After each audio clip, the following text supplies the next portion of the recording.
Hey everyone, this is another video of our blog class series district-wise MCQs.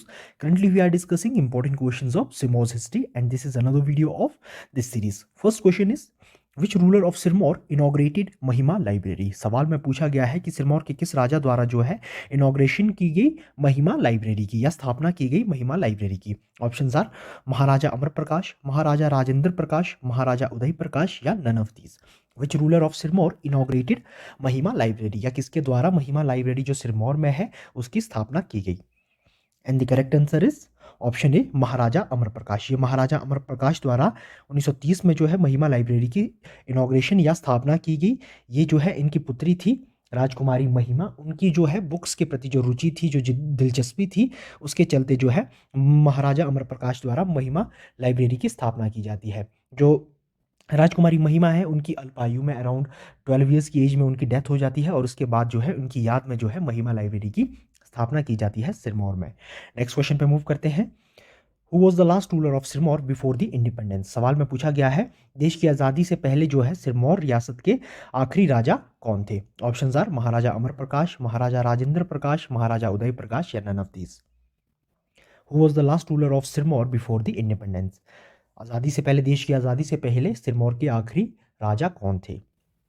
And the correct answer is option B Maharaja Rajendra Prakash was the last ruler of Sirmaur before the independence. आज़ादी से पहले या देश के साथ merger से पहले जो है सिरमौर के आखिरी राजा महाराजा राजेंद्र प्रकाश थे.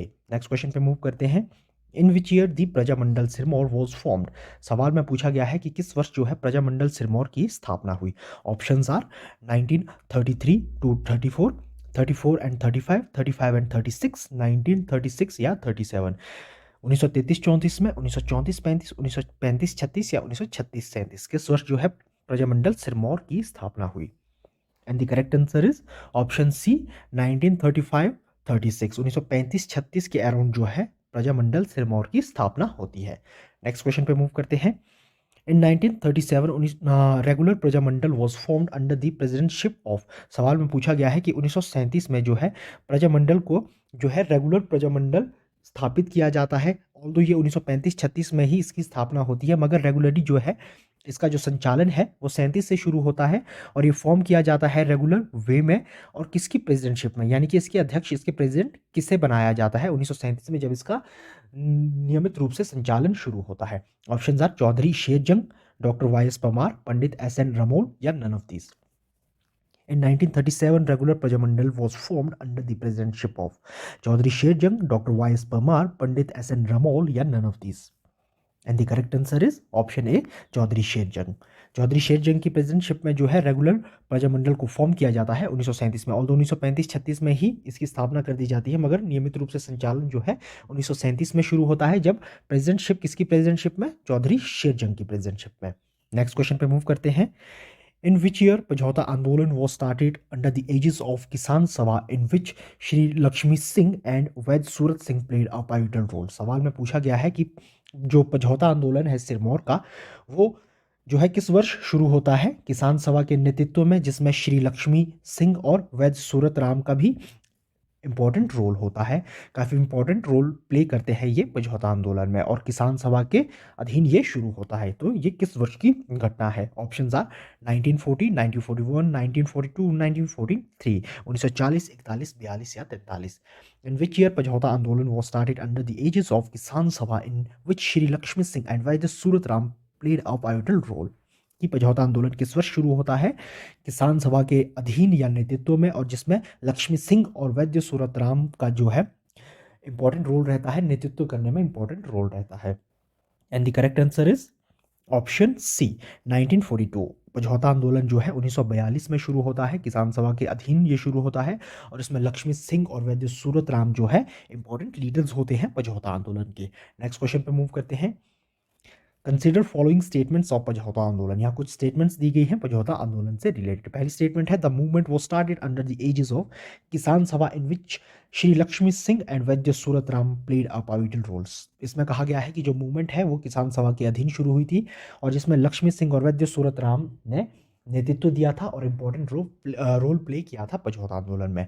नेक्स्ट स्टेटमेंट है द लीडर्स ऑफ पझौता आंदोलन had some simple demand that ruler may himself visit area and redress the grievances। Statement में कहा गया है कि जो लीडर्स थे पझौता आंदोलन के, उनकी कुछ सिंपल डिमांड्स थी, जैसे कि जो रूलर है वो स्वयं जो है उस क्षेत्र को जहां पझौता आंदोलन शुरू हुआ है उस क्षेत्र को विजिट करे और लोगों की जो समस्या है उनका निवारण करे।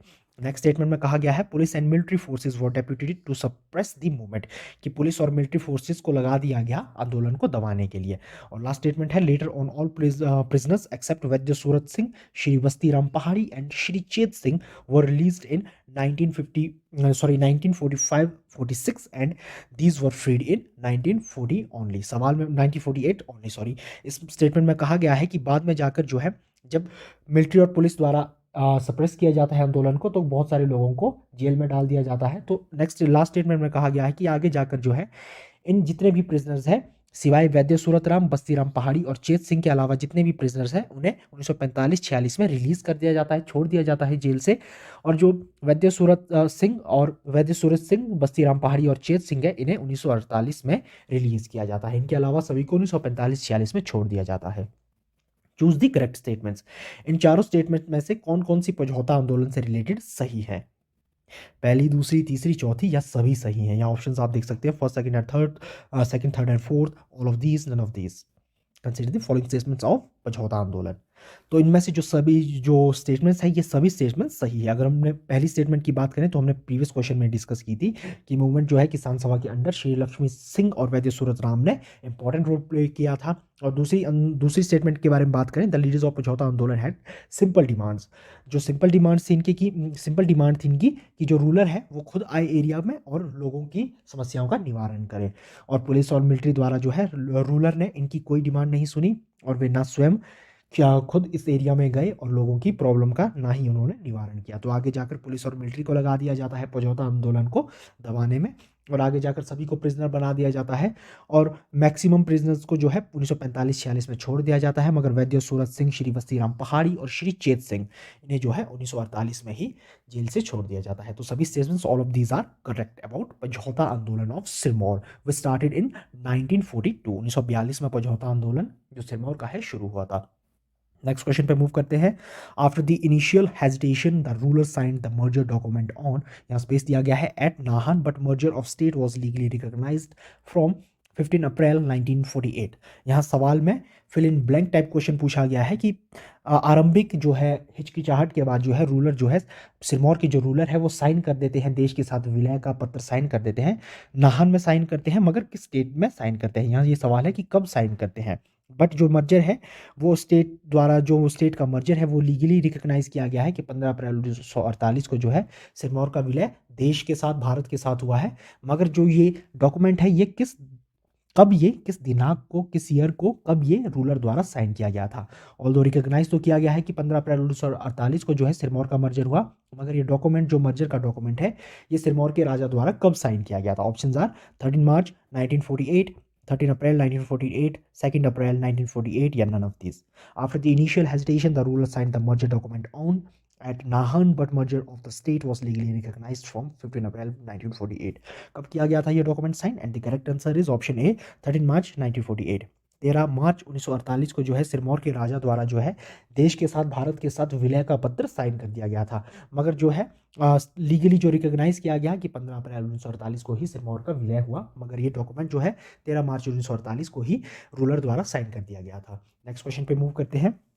The first bank of Sirmaur was called Nahan national bank was established in.